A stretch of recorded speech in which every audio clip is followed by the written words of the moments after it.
Day of the Moron, Henry B. Piper. It's natural to trust the unproven word of the fellow who's on my side, but the emotional moron is on no one's side, not even his own. Once, such an emotional moron could, at worst, hurt a few.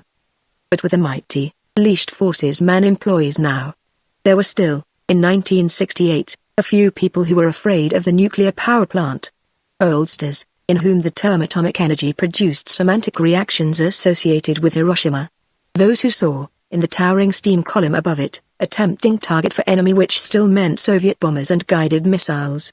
Some of the Central Intelligence and FBI people realized how futile even the most elaborate security measures were against a resourceful and suicidally determined saboteur. And a minority of engineers and nuclear physicists who remained unpersuaded that accidental blow-ups at nuclear reaction plants were impossible. Scott Melroy was among these last. He knew, as a matter of fact, that there had been several nasty, meticulously unpublicized, near catastrophes at the Long Island nuclear reaction plant, all involving the new Dauenberg-Giordano breed reactors, and that there had been considerable carefully hushed top-level acrimony before the Melroy Engineering Corporation had been given the contract to install the fully cybernetic control system intended to prevent a recurrence of such incidents. That had been 3 months ago. Melroy and his people had moved in, been assigned sections of a couple of machine shops, set up an assembly shop and a set of plyboard partitioned offices in a vacant warehouse just outside the reactor area, and tried to start work, only to run into the almost interminable procedural disputes and jurisdictional wranglings of the sort which he privately labeled bureau bunk. It was only now that he was ready to begin work on the reactors. He sat at his desk, the inner of 3 successively smaller offices on the second floor of the converted warehouse, checking over a symbolic logic analysis of relay system and, at the same time, sharpening a pencil, his knife bearing off tiny feathery shavings of wood. He was a tall, sparely built man of indeterminate age, with thinning sandy hair, a long Gaelic upper lip, and a wide, half-humorous, half-weary mouth. He wore an open-necked shirt, and an old and shabby leather jacket, to the left shoulder of which a few clinging flecks of paint showed where some military emblem had been, long ago. While his fingers worked with a jackknife and his eyes traveled over the page of closely written symbols, his mind was reviewing the 8 different ways in which one of the efficient but treacherous Dauenberg-Giordano reactors could be allowed to reach critical mass, and he was wondering if there might not be some unsuspected 9th way.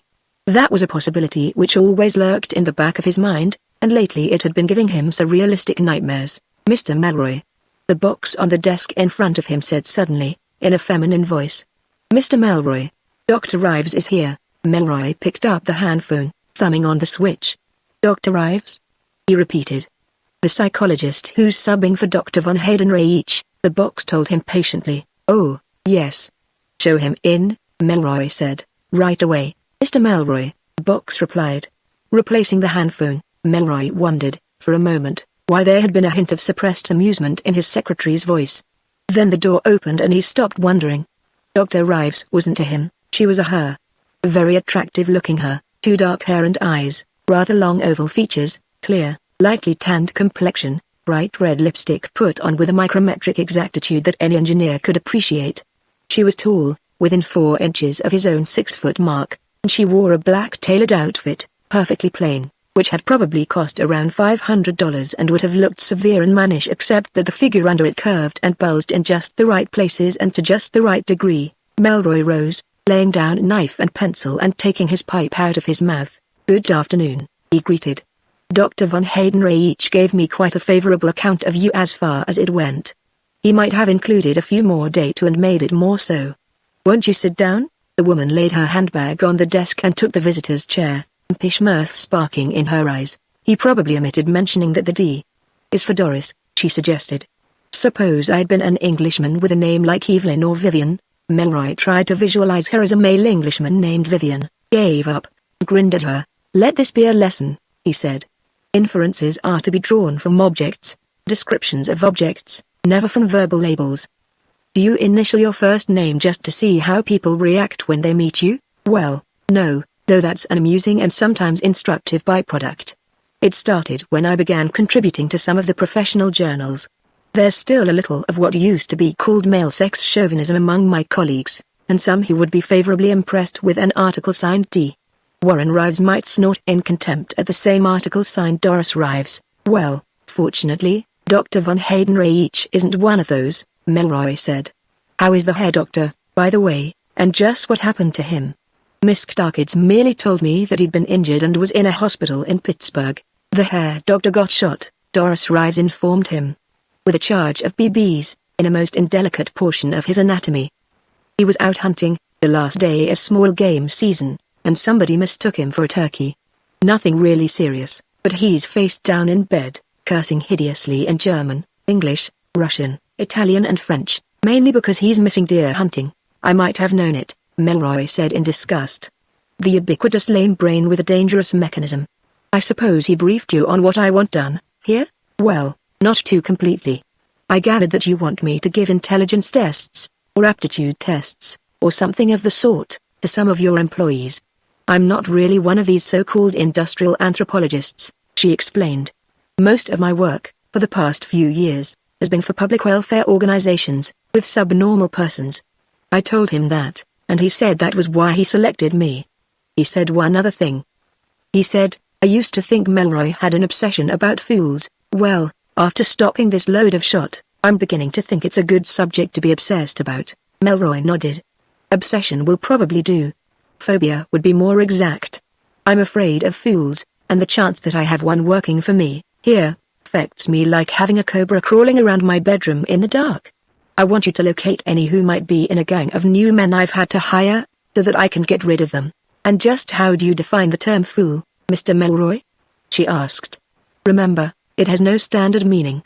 Republicans apply it to Democrats, and vice versa. Well, I apply it to people who do things without considering possible consequences. People who pepper distinguished Austrian psychologists in the pants seat with turkey shot, for a starter. Or people who push buttons to see what'll happen, or turn valves and twiddle with dial knobs because they have nothing else to do with their hands.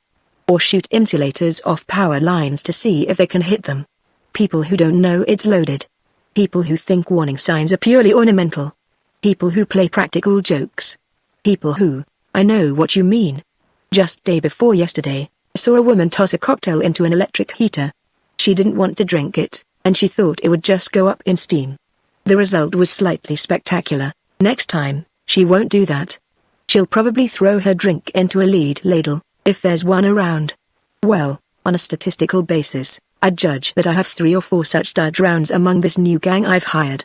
I want you to put the finger on them, so I can bounce them before they blow the whole plant up, which could happen quite easily.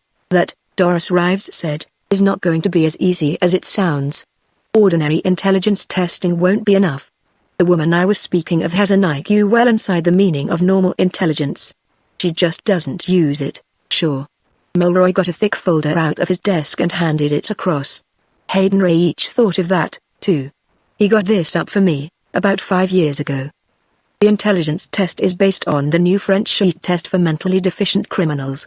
Then there's a memory test, and tests for judgment and discrimination, semantic reactions, temperamental and emotional makeup, and general mental attitude. She took the folder and leafed through it. Yes, I see. I always liked this sheet test.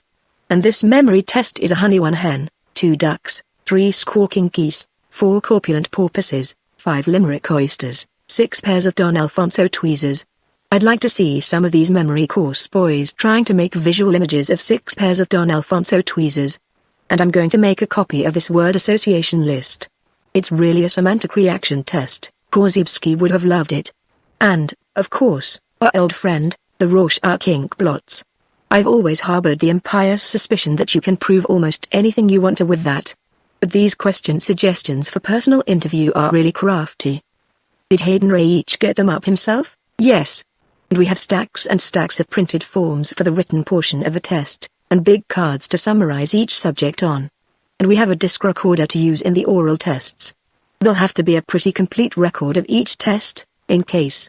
The office door opened and a bulky man with a black moustache entered, beating the snow from his overcoat with a battered pork pea hat and commenting blasphemously on the weather.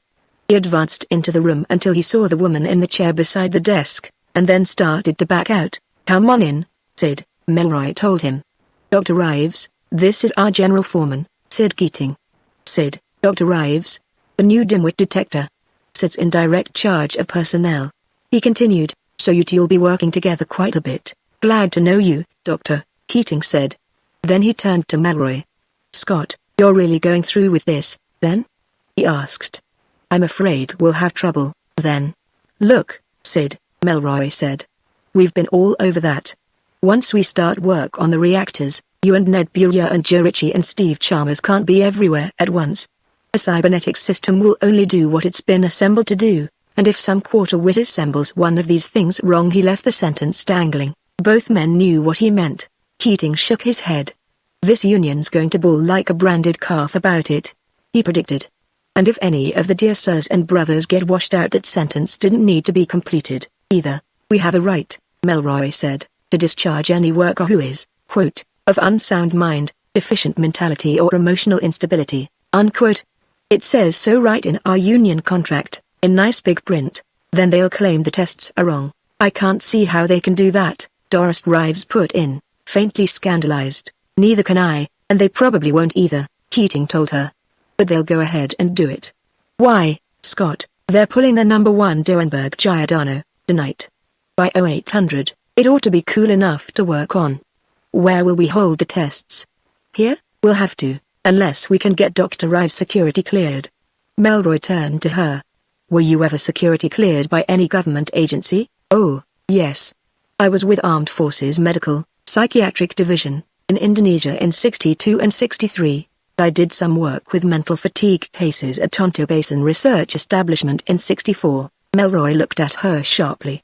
Keating whistled. If she could get into Tonto Basin, she can get in here, he declared. I should think so.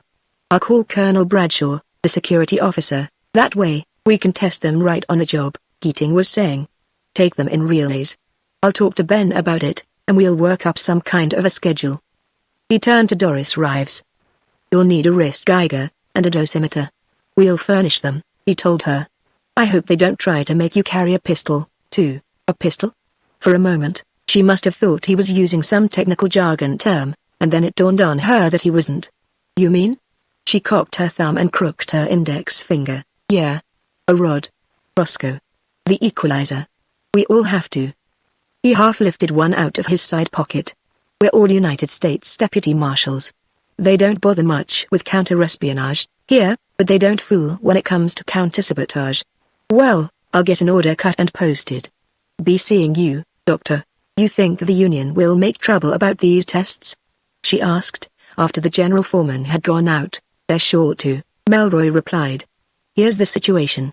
I have about 50 of my own men, from Pittsburgh, here, but they can't work on the reactors because they don't belong to the Industrial Federation of Atomic Workers, and I can't just pay their initiation fees and union dues and get union cards for them, because admission to this union is on an annual quota basis, and this is December, and the quota's full. So I have to use them outside the reactor area, on fabrication and assembly work. And I have to hire through the union, and that's handled on a membership seniority basis, so I have to take what's thrown at me. That's why I was careful to get the clause I was quoting to Sid written into my contract. Now, here's what's going to happen. Most of the men will take the test without protest, but a few of them will raise the roof about it. Nothing burns a moron worse than to have somebody question his fractional intelligence. The odds are that the ones that yell the loudest about taking the test will be the ones who get scrubbed out, and when the test shows that they're deficient, they won't believe it. A moron simply cannot conceive of his being anything less than perfectly intelligent, any more than a lunatic can conceive of his being less than perfectly sane. So they'll claim we're framing them, for an excuse to fire them. And the union will have to back them up, right or wrong, at least on the local level. That goes without saying.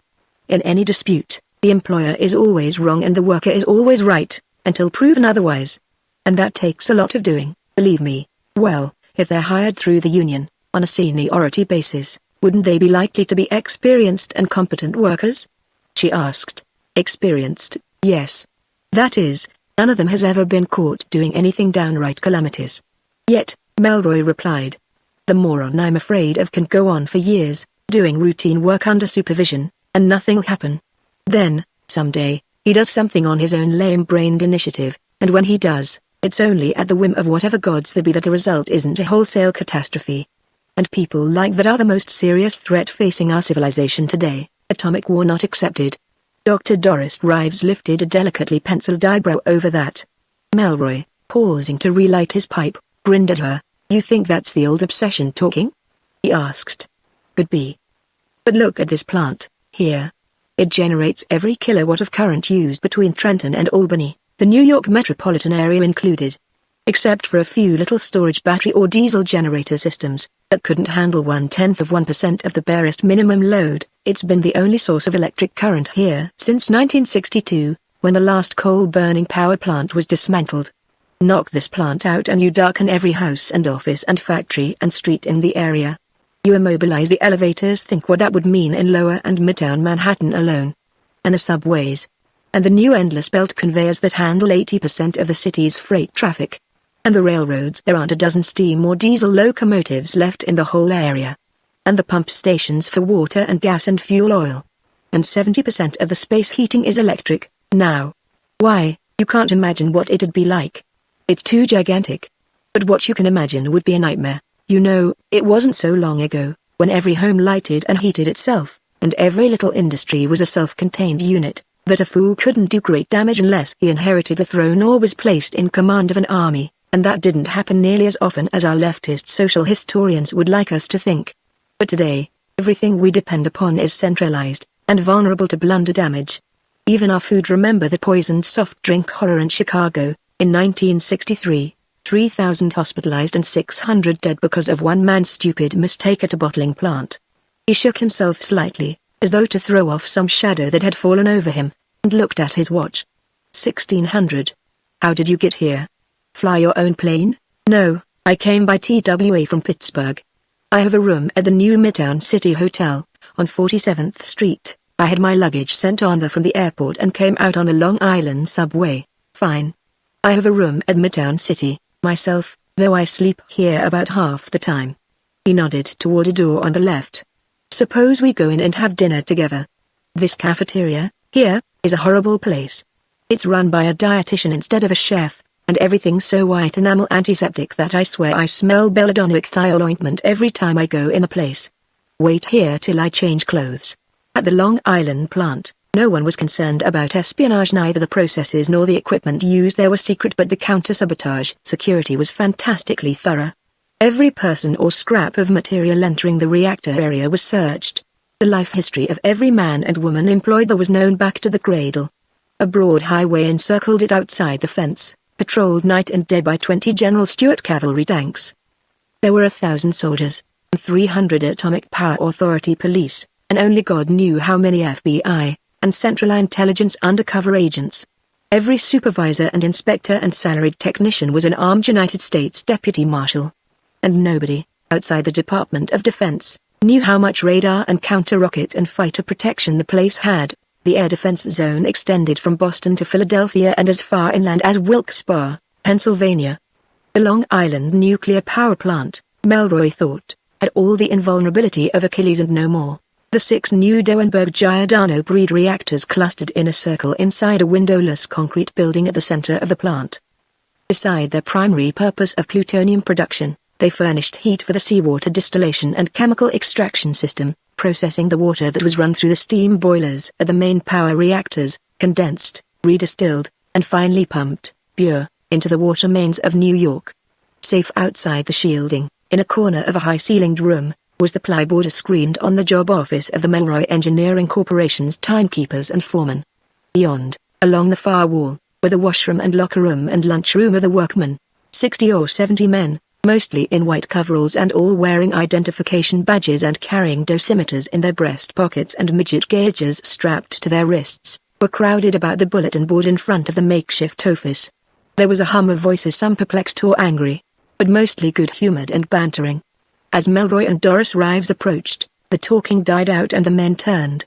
In the sudden silence, one voice, harshly strident, continued.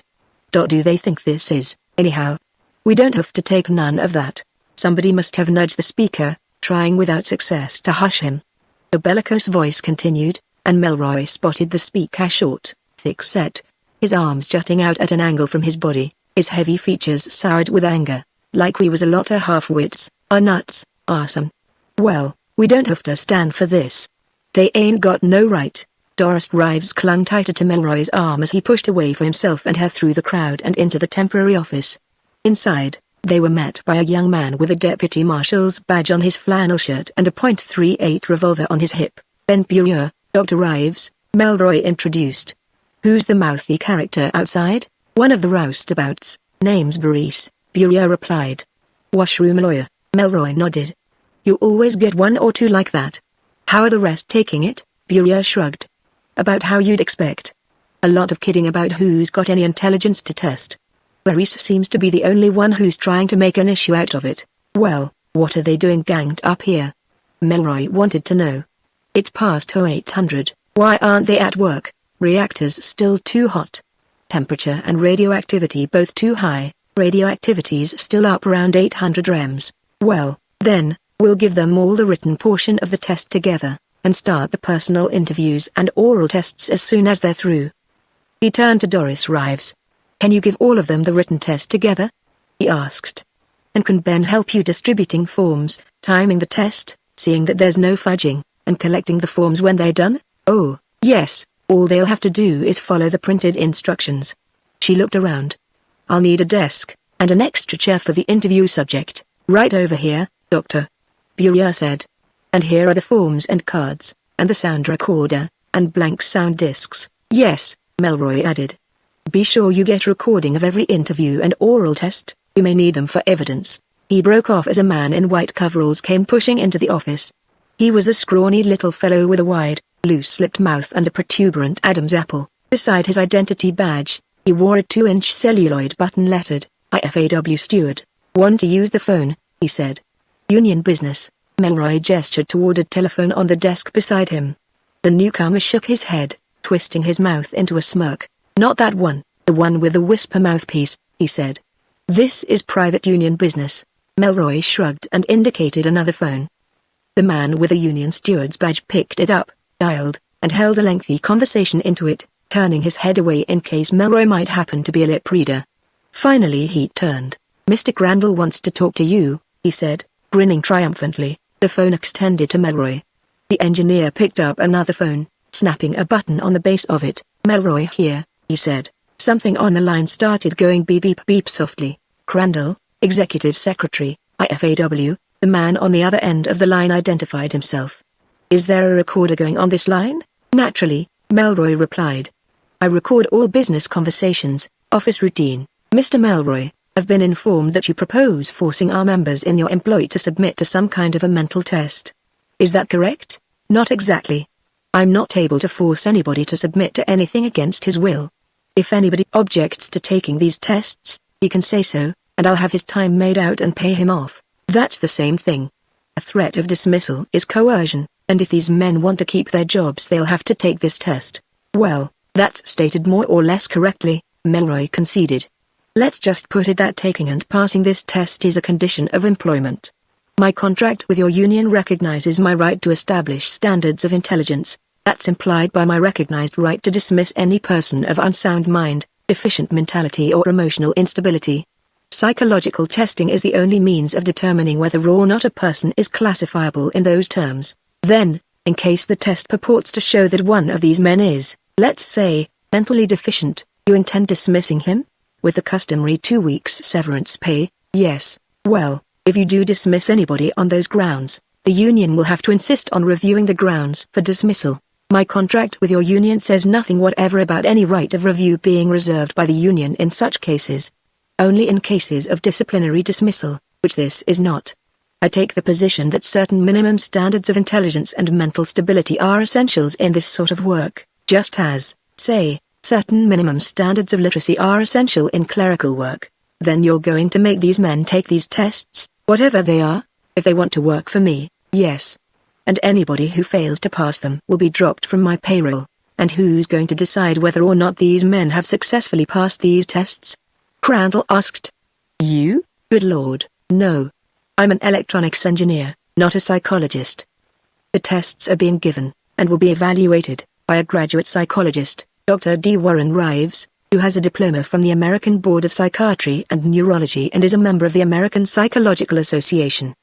Dr. Rives will be the final arbiter on who is or is not disqualified by these tests." "Well, our man Koffler says you have some girl there to give the tests," Crandall accused. "I suppose he means Dr. Rives," Melroy replied.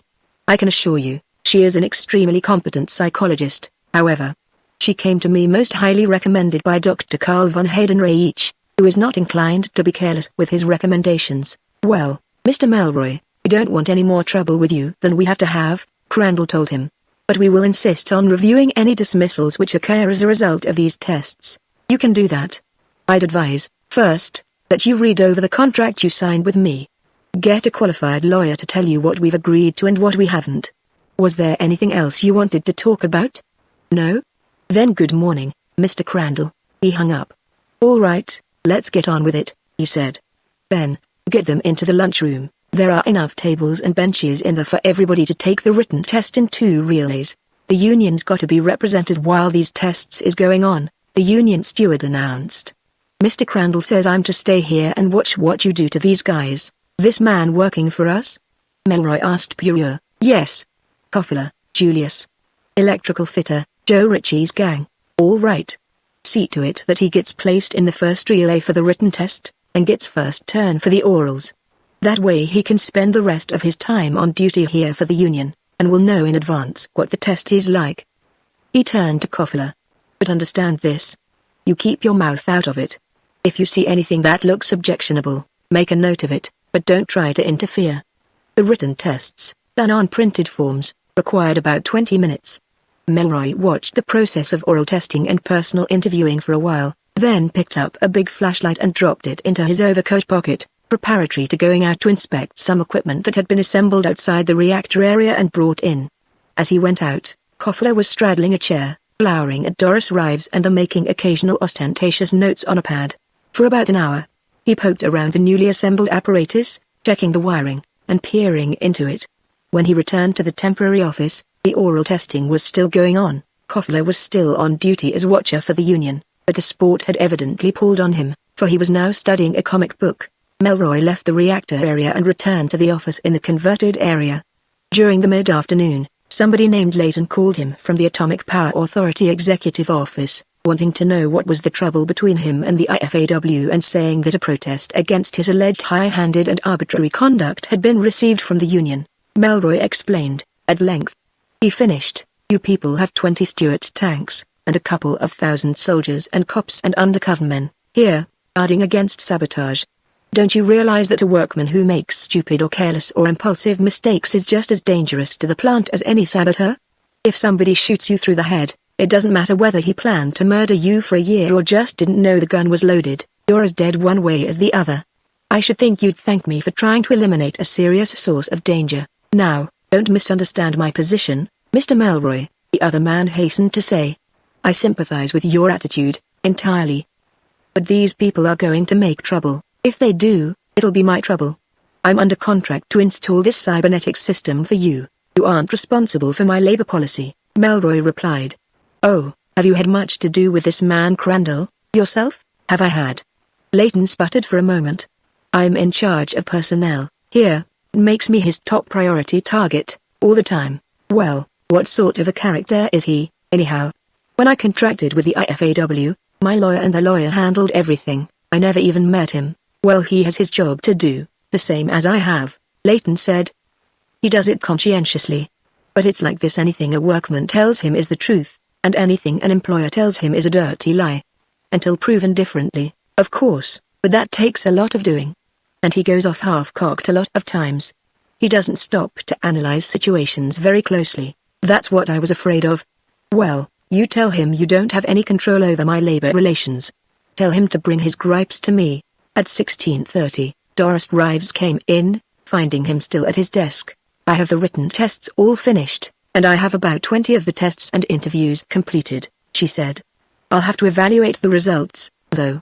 I wonder if there's a vacant desk around here, anywhere, and a record player. Yes, sure. Ask Joan to fix you up, she'll find a place for you to work. And if you're going to be working late, I'll order some dinner for you from the cafeteria. I'm going to be here all evening, myself, said Keating came in, a short while later, peeling out of his overcoat, jacket and shoulder holster. I don't think they got everything out of that reactor, he said. Radioactivity's still almost active, normal about 800 rems, and the temperatures are way up, too. That isn't lingering radiation, that's prompt radiation. Radioactivity hasn't dropped since morning. I'd think so, too, Melroy said. What are they getting on the breakdown counter? Mostly neutrons and alpha particles. I talked to Fred Hausinger, the maintenance boss. He doesn't like it, either. Well, I'm no nuclear physicist, Melroy disclaimed, but all that alpha stuff looks like a big chunk of P-239 left inside. What's Fred doing about it? Oh, poking around inside the reactor with telemetrid scanners and remote control equipment. When I left, he had a gang pulling out graphite blocks with RC tongs. We probably won't get a chance to work on it much before 1300 tomorrow. He unzipped a bulky briefcase he had brought in under his arm and dumped papers onto his desk. I still have this stuff to get straightened out, too. Had anything to eat? Then call the cafeteria and have them send up 3 dinners. Dr. Rives is eating here, too. Find out what she wants. I want pork chops. Lilabna Melroy, pork chops unless otherwise specified. Keating got up and went out into the middle office. As he opened the door, Melroy could hear a recording of somebody being given a word association test. Half an hour later, when the food arrived, they spread their table on a relatively clear desk in the middle office. Doris Rives had finished evaluating the completed tests. After dinner, she intended going over the written portions of the uncompleted tests. How'd the finished tests come out? Melroy asked her. Better than I'd expected. Only 2 washouts, she replied. Harvey Brees and Julius Koffler. Oh, no. Keating wailed. The IFAW steward, and the loudest-mouthed I know my rights boy on the job. Well, wasn't that to be expected? Melroy asked. If you'd seen the act those 2 put on, they're both inherently stupid, infantile, and deficient in reasoning ability and judgment, Doris said. Koffler is a typical adolescent problem child show-off type, and Brees is an almost perfect 12-year-old schoolyard bully. They both have inferiority complexes long enough to step on. If the purpose of this test is what I'm led to believe it is, I can't, in professional good conscience, recommend anything but that you get rid of both of them. What Bob's getting at is that they're the very ones who can claim, with the best show of plausibility, the test is just a pretext to fire them for union activities, Melroy explained. And the worst of it is, they're the only ones. Maybe we can scrub out a couple more on the written tests alone. Then they'll have company, Keating suggested. No, I can't do that. Doris was firm on the point. The written part of the test was solely for ability to reason logically. Just among the 3 of us, I know some university professors who'd flunk on that. But if the rest of the tests show stability, sense of responsibility, good judgment, and a tendency to think before acting, the subject can be classified as a safe and reliable workman. Well, then, let's don't say anything till we have the tests all finished, Keating proposed. No. Melroy cried. Every minute those 2 are on the job, there's a chance they may do something disastrous. I'll fire them at 0800 tomorrow. All right, Keating shook his head. I only work here. But don't say I didn't warn you. By 0930 the next morning, Keating's forebodings began to be realized.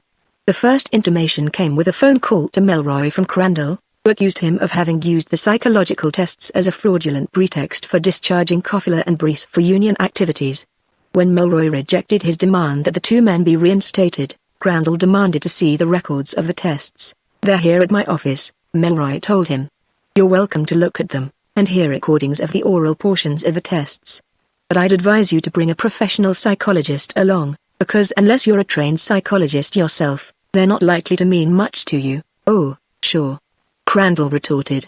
They'd have to be unintelligible to ordinary people, or you couldn't get away with this frame-up.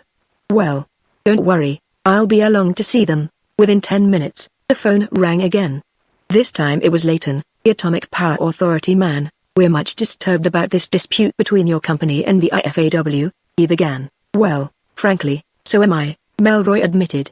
I'm here to do a job, not play Hatfields and McCoys with this union. I've had union trouble before, and it isn't fun. You're the gentleman who called me last evening, aren't you? Then you understand my position in the matter. Certainly, Mr. Melroy. I was talking to Colonel Bradshaw, security officer, last evening. He agrees that a stupid or careless workman is, under some circumstances, a more serious threat to security than any saboteur. And we realize fully how dangerous those Doenberg Giardinos are, and how much more dangerous they'd be if these cybernetic controls were improperly assembled.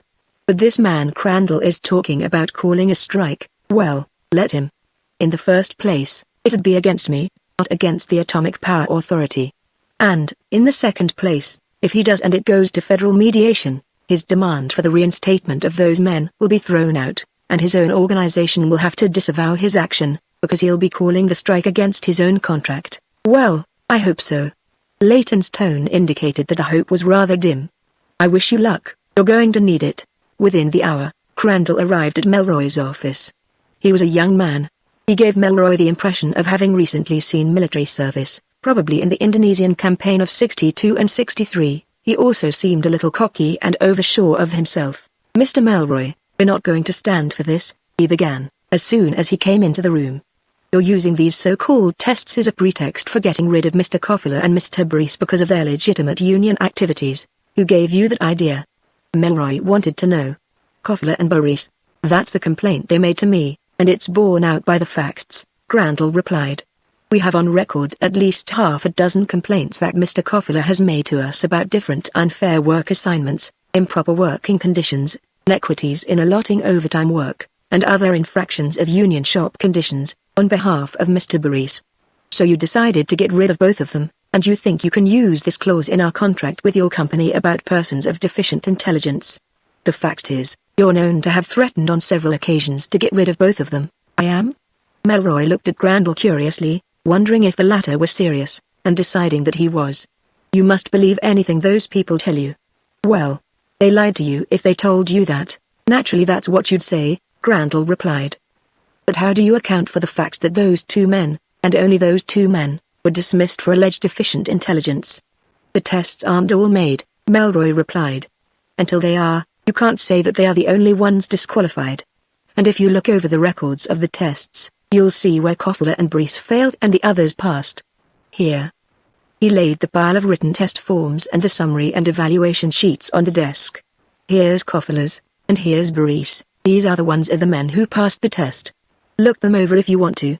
Crandall examined the forms and summaries for the two men who had been discharged, and compared them with several random samples from the satisfactory pile. Why, this stuff's a lot of gibberish, he exclaimed indignantly. This thing, here. 5 Limerick oysters, 6 pairs of Don Alfonso tweezers, 700 Macedonian warriors in full battle array, 8 golden crowns from the ancient, secret crypts of Egypt, 9 lymphatic, sympathetic, peripatetic old men on crutches, and 10 revolving heliotropes from the Ipsy Wipsy Institute. Great Lord, do you actually mean that you're using this stuff as an excuse for depriving men of their jobs? I warned you that you should have brought a professional psychologist along, Melroy reminded him. And maybe you ought to get Koffler and Brees to repeat their complaints on a lie detector, while you're at it.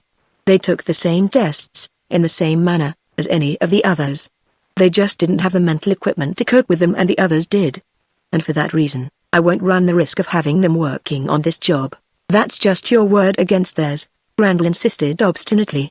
Their complaint is that you framed this whole thing up to get rid of them. Why, I didn't even know who either of them were, until yesterday morning. That's not the way they tell it, Crandall retorted. They say you and Keating have been out to get them ever since they were hired. You and your supervisors have been persecuting both of those men systematically.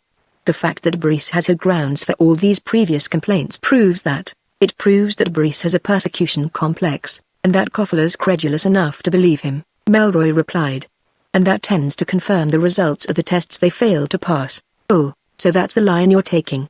You persecute a man, and then say he has a persecution complex if he recognizes the fact. Well, you're not going to get away with it, that's all I have to say to you. Crandall flung the test sheet he had been holding onto the desk. That stuff's not worth the paper it's scribbled on. He turned on his heel in an automatically correct about-face and strode out of the office. Melroy straightened out the papers and put them away, then sat down at his desk, filling and lighting his pipe. He was still working at 1215 when Ben Burier called him. They walked out on us, he reported. Harry Crandall was out here talking to them, and at noon the whole gang handed in their wrist gauges and dosimeters and cleared out their lockers. They say they aren't coming back till Brees and Koffler come back to work with them. Then they aren't coming back, period, Melroy replied. Crandall was to see me, a couple of hours ago. He tells me that Brees and Koffler told him that we've been persecuting Brees, discriminating against him. You know of anything that really happened that might make them think anything like that? No.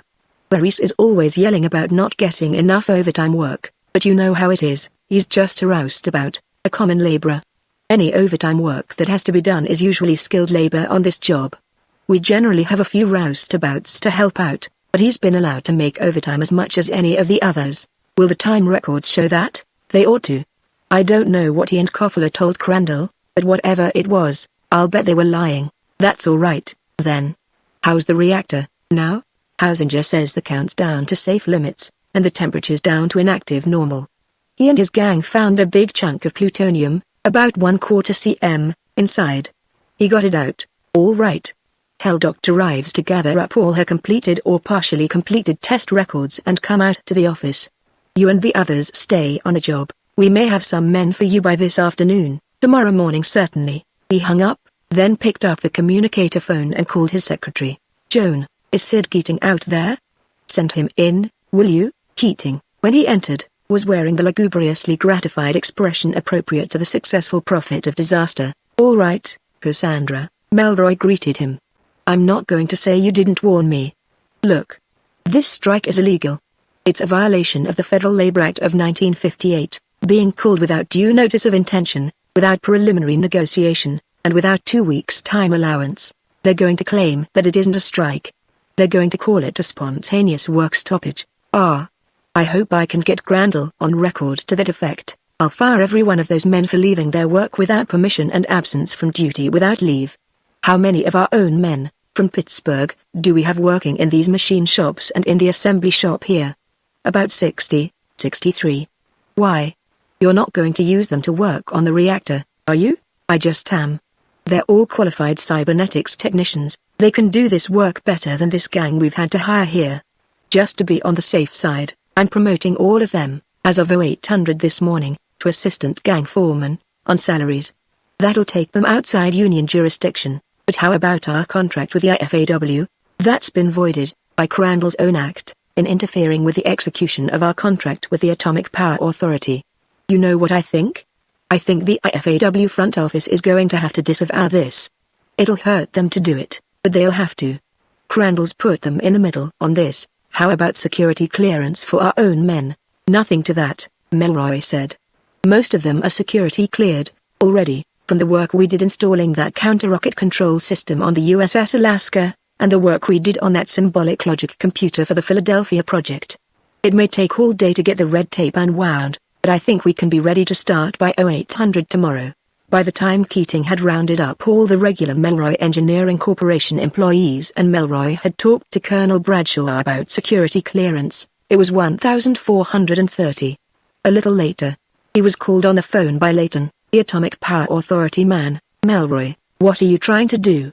The Power Authority man demanded. Get this whole plant struck shut? The IFAW's madder than a shot's-tongue bobcat. They claim you're going to bring in strike breakers. They're talking about picketing the whole reactor area. News gets around fast, here, doesn't it? Melroy commented. He told Layton what he had in mind. The Power Authority man was considerably shaken before he had finished. But they'll call a strike on the whole plant. Have you any idea what that would mean? Certainly I have. They'll either call it in legal form, in which case the whole thing will go to mediation and get heard, which is what I want, or they'll pull a Pearl Harbor on you, the way they did on me. And in that case, the president will have to intervene, and they'll fly in technicians from some of the armed forces plants to keep this place running. And in that case, things'll get settled that much quicker. This Crandall thinks these men I fired are martyrs, and he's preaching a crusade. He ought to carry an advocatus diaboli on his payroll, to scrutinize the qualifications of his martyrs, before he starts canonizing them. A little later, Doris Rives came into the office, her hands full of papers and cards. I have 12 more tests completed, she reported. Only one washout, Melroy laughed. Doctor, they're all washed out, he told her. It seems there was an additional test. They all flunked it. Evinced willingness to follow unwise leadership and allow themselves to be talked into improper courses of action. You go on into New York, and take all the test material, including sound records, with you. Stay at the hotel. Your pay will go on till I need you. There'll be a federal mediation hearing in a day or so. He had 2 more telephone calls. The first, 1,530, was from Layton. Melroy suspected that the latter had been medicating his morale with a couple of stiff drinks. His voice was almost jaunty. Well, the war's on, he announced. The IFAW's walking out on the whole plant, at 0800 tomorrow, in violation of the Federal Labor Act, Section 8, paragraphs 4 and 5, Melroy supplemented. Crandall really has stuck his neck in the guillotine. What's Washington doing? President Hartley is ordering Navy personnel flown in from Kennebunkport Reaction Lab. They will be here by about 0300 tomorrow. And a couple of federal mediators are coming into LaGuardia at 1700. They're going to hold preliminary hearings at the new federal building on Washington Square beginning 2000. A couple of IFAW negotiators are coming in from the National Union headquarters at Oak Ridge. They should be getting in about the same time.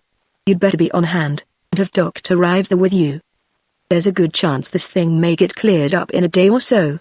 I will undoubtedly be there, complete with Dr. Rives, Melroy replied. It will be a pleasure. An hour later, Burier called from the reactor area, his voice strained with anger. Scott, do you know what those he gargled obscenities for a moment? You know what they've done? They've repacked the number 1 Doenberg Giordano, got a chain reaction started again. Who? Fred Housinger's gang. Apparently at Harry Crandall's orders. The excuse was that it would be unsafe to leave the reactor in its dismantled condition during a prolonged shutdown. They were assuming, I suppose, that the strike would be allowed to proceed unopposed, but of course the real reason was that they wanted to get a chain reaction started to keep our people from working on the reactor. Well, didn't Housinger try to stop them? Not very hard. I asked him what he had that deputy marshal's badge on his shirt and that Luger on his hip for, but he said he had orders not to use force, for fear of prejudicing the mediators. Melroy swore disgustedly. All right. Gather up all our private papers, get Steve and Joe, and come on out. We only work here when we're able. Doris Rives was waiting on the street level when Melroy reached the new federal building, in what had formerly been the Greenwich Village district of Manhattan, that evening. She had a heavy briefcase with her, which he took. I was afraid I'd keep you waiting, she said. I came down from the hotel by cab, and there was a frightful jam at 40th Street, and another one just below Madison Square. Yes, it gets worse every year. Pardon my obsession, but 9 times out of 10, 99 out of 100 it's the fault of some fool doing something stupid. Speaking about doing stupid things, though I did one. Forgot to take that gun out of my overcoat pocket, and didn't notice that I had it till I was on the subway, coming in. Have a big flashlight in the other pocket, but that doesn't matter. What I'm worried about is that somebody'll find out I have a gun and raise a howl about my coming armed to a mediation hearing. The hearing was to be held in one of the big conference rooms on the 42nd floor. Melroy was careful to remove his overcoat and lay it on a table in the corner, and then help Doris off with hers and lay it on top of his own. There were 3 men in the room when they arrived. Kenneth Layton, the Atomic Power Authority man, 50-ish, acquiring a waistline bulge and losing his hair, a Mr. Leon, tall and slender, with white hair, and a Mr. Quillen, considerably younger, with plastic-rimmed glasses. The latter 2 were the federal mediators. All 3 had been lounging in armchairs, talking about the new plays on Broadway. They all rose when Melroy and Doris Rives came over to join them. We mustn't discuss business until the others get here, Layton warned. It's bad enough that all 3 of us got here ahead of them. They'll be sure to think we're trying to take an unfair advantage of them. I suppose neither of you have had time to see any of the new plays. Fortunately, Doris and Melroy had gone to the theater after dinner. The evening before last, they were able to join the conversation. Young Mr. Quillen wanted Doris Rives' opinion, as a psychologist, of the mental processes of the heroine of the play they had seen. As nearly as she could determine, Doris replied, the heroine in question had exhibited nothing even loosely describable as mental processes of any sort. They were still on the subject when the 2 labor negotiators, Mr. Crowin and Mr. Fields, arrived. Crowin was in his 60s, with the nearsighted squint and compressed look of concentration of an old-time precision machinist. Fields was much younger, and sported a Phi Beta Kappa key. Leon, who seemed to be the senior mediator, thereupon called the meeting to order and they took their places at the table. Now, gentlemen and Dr. Rives, this will be simply an informal discussion, so that everybody can see what everybody else's position in the matter is. We won't bother to make a sound recording. Then, if we have managed to reach some common understanding of the question this evening, we can start the regular hearing, say at 1300 tomorrow. Is that agreeable? It was. The younger mediator, Quillen, cleared his throat. It seems, from our information, that this entire dispute arises from the discharge, by Mr. Melroy, of 2 of his employees, named Koffler and Barris. Is that correct? Well, there's also the question of the Melroy Engineering Corporation's attempting to use strike breakers, and the Long Island Atomic Power Authorities having condoned this unfair employment practice, Crone said, acidly. And there's also the question of the IFAW's calling a Pearl Harbor strike on my company, Melroy added. We resent that characterization. Crone retorted. It's a term in common usage. It denotes a strike called without warning or declaration of intention, which this was, Melroy told him. And there's also the question of the IFAW calling a general strike, in a legal manner, at the Long Island reaction plant. Leighton spoke up. On 16 hours' notice. Well, that wasn't the fault of the IFAW as an organization, Fields argued. Mr. Crone and I are agreed that the walkout date should be postponed for 2 weeks, in accordance with the provisions of the Federal Labor Act. Well, how about my company? Melroy wanted to know. Your IFAW members walked out on me, without any notice whatever, at 1200 today. Am I to consider that an act of your union, or will you disavow it so that I can fire all of them for quitting without permission? And how about the action of members of your union, acting on instructions from Harry Crandall, in repacking the No. 1 Doenberg Giordano breed reactor at our plant, after the plutonium and the U-238 and the neutron source containers had been removed, in order to reinitiate a chain reaction to prevent Mr. Melroy's employees from working on the reactor? Leighton demanded. Am I to understand that the union sustains that action, too? I hadn't known about that, Field said, somewhat startled. Neither had I, Crone added. When did it happen? About 1600 today, Melroy told him. We were on the plane from Oak Ridge, then, Fields declared. We know nothing about that. Well, are you going to take the responsibility for it, or aren't you? Leighton insisted. Leon, who had been toying with a small metal paperweight, rapped on the table with it. Gentlemen, he interrupted. We're trying to cover too many subjects at once. I suggest that we confine ourselves, at the beginning, to the question of the dismissal of these men, Brees and Koffler. If we find that the IFAW has a legitimate grievance in what we may call the Brees-Koffler question, we can settle that and then go on to these other questions. I'm agreeable to that, Melroy said. So are we, Rowan nodded. All right, then. Since the IFAW is the complaining party in this question, perhaps you gentlemen should state the grounds for your complaints. Fields and Crone exchanged glances. Crone nodded to Fields and the latter rose. The two employees in question, he stated, had been the victims of discrimination and persecution because of union activities. Koffler was the union shop steward for the men employed by the Melroy Engineering Corporation, and Brees had been active and bringing complaints about unfair employment practices. Furthermore, it was the opinion of the IFAW that the psychological tests imposed on their members had been a fraudulent pretext for dismissing these two men, and, in any case, the practice of compelling workers to submit to such tests was insulting, degrading, and not a customary condition of employment. With that, he sat down. Melroy was on his feet at once. I'll deny those statements, categorically and seriatim, he replied. They are based entirely upon misrepresentations made by the two men who were disqualified by the tests and dropped from my payroll because of being, in the words of my contract with your union, persons of unsound mind, deficient intelligence and/or emotional instability.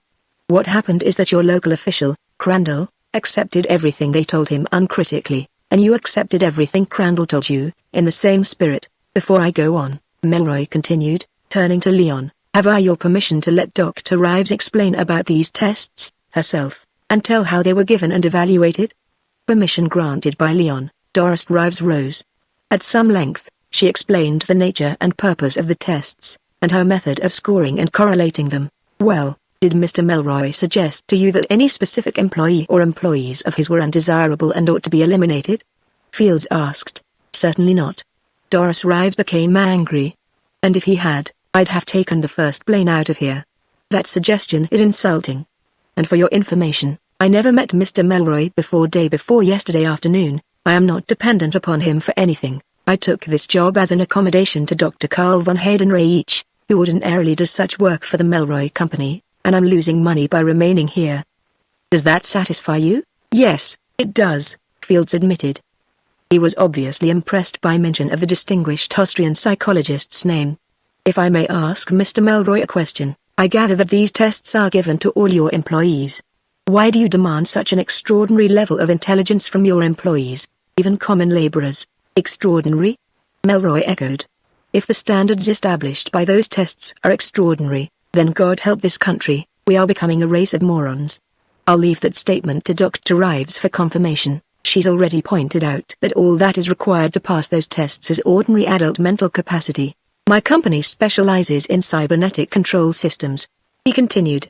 In spite of a lot of misleading colloquial jargon about thinking machines and giant brains, a cybernetic system doesn't really think. It only does what it's been designed and built to do, and if somebody builds a mistake into it, it will automatically and infallibly repeat that mistake in practice. "He's right," Crone said. "The men that build a machine like that have got to be as smart as the machine's supposed to be, or the machine'll be as dumb as they are." Fields turned on him angrily. "Which side are you supposed to be on, anyhow?" he demanded. "You're probably a lawyer," Melroy said. "But I'll bet Mr. Crone's an old reaction plant man." Crone nodded unthinkingly in confirmation. "All right, then. Ask him what those Doenberg Giardinos are like. And then let me ask you, suppose some moron fixed up something that would go wrong, or made the wrong kind of a mistake himself, around one of those reactors?" It was purely a rhetorical question, but, much later, when he would have time to think about it, Scott Melroy was to wonder if ever in history such a question had been answered so promptly and with such dramatic calamitousness. 3 seconds after he stopped speaking, the lights went out. For a moment, they were silent and motionless. Then somebody across the table from Melroy began to say, "What the devil?" Doris Rives, beside him, clutched his arm. At the head of the table, Leon was fuming impatiently, and Kenneth Layton snapped a pocket lighter and held it up. The Venetian-screened windows across the room faced east. In the flicker of the lighter, Melroy made his way around to them and drew open the slats of one, looking out. Except for the headlights of cars, far down in the street, and the lights of ships in the harbor, the city was completely blacked out. But there was one other, horrible, light far away at the distant tip of Long Island, a huge ball of flame, floating upward at the tip of a column of fiery gas. As he watched, there were twinkles of unbearable brightness at the base of the pillar of fire, spreading into awesome sheet flashes, and other fireballs soared up. Then the sound and the shock wave of the first blast reached them. "The main power reactors, too," Melroy said to himself, not realizing that he spoke audibly. "Too well shielded for the blast to get them, but the heat melted the fissionables down to critical mass." Layton, the lighter still burning, was beside him. "Now, that's not God, it can't be anything else. Why, the whole plant's gone. There aren't enough other generators in this area to handle 1/100th of the demand. And don't blame that on my alleged strike breakers," Melroy warned. "They hadn't got security cleared to enter the reactor area when this happened." "What do you think happened?" Crone asked. "One of the Doenberg Giardinos let go?" "Yes. Your man Crandall. If he survived that, it's his bad luck," Melroy said grimly. "Last night, while Fred Hausinger was pulling the fissionables and radioactives out of the #1 breeder, he found a big nugget of Pu-239, about 1/4 cm. I don't know what was done with it, but I do know that Crandall had the maintenance gang repack that reactor, to keep my people from working on it. Nobody'll ever find out just what happened, but they were in a hurry. They probably shoved things in any old way. Somehow, that big subcritical nugget must have got back in, and the breeding cans, which were pretty ripe by that time, must have been shoved in too close to it and to one another. You know how fast those DGs work.